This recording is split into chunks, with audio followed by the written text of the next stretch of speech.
देखिए, जैसा आप जानते हैं कि इस साल भारत जो शंघाई कोऑपरेशन ऑर्गेनाइजेशन का सदस्य है, वो उसकी अध्यक्षता कर रहा है।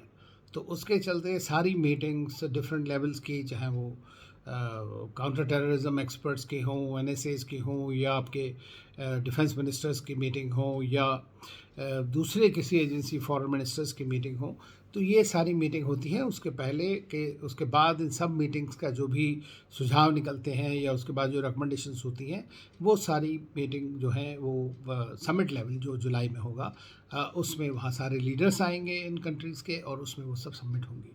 इसी कड़ी में जो अब ये मीटिंग गोवा में हो रही है, ये भी एससीओ फॉरेन मिनिस्टर्स की मीटिंग है।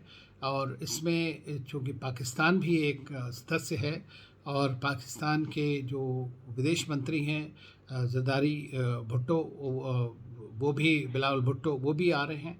तो इससे हमें ये है कि चूँकि उत्सुकता लोगों को इसलिए ज़्यादा हो रही है कि भाई क्या होगा आगे पाकिस्तान बायलैटरल, लेकिन मुझे नहीं लगता है कि बायलैटरल रिलेशंस पे कोई बहुत बड़ी पहुंच होगी।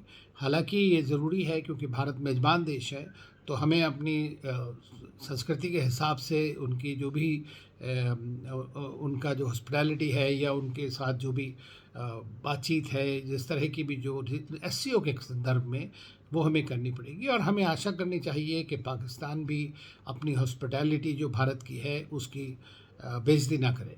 ये बड़ा आवश्यक है क्योंकि कई बार देशों के मंत्री ये अपनी डोमेस्टिक कॉन्स्टिट्यूएंसी को प्लीज़ करने के लिए इस तरह की बातें कर देते हैं, जिसका उल्टा असर पड़ता है।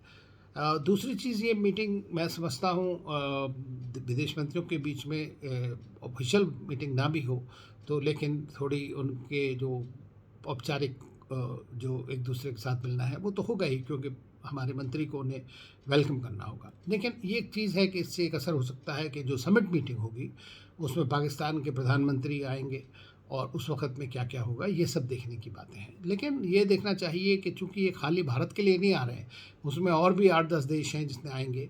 उन सबके साथ भी वहाँ के जो भी नेता होते हैं कोशिश करते हैं कि उनके साथ में मुलाकात हो। तो मैं ये समझता हूँ कि ये एक अच्छी पहल है, और ये एक बात ठीक है कि कम से कम एससीओ में तो जो है पाकिस्तानी हुक्मरान उसको तो इतनी इज़्ज़त बख्श रहे हैं, क्योंकि भारतीय कंसर्न्स को तो वो इतना ध्यान नहीं दे रहे हैं।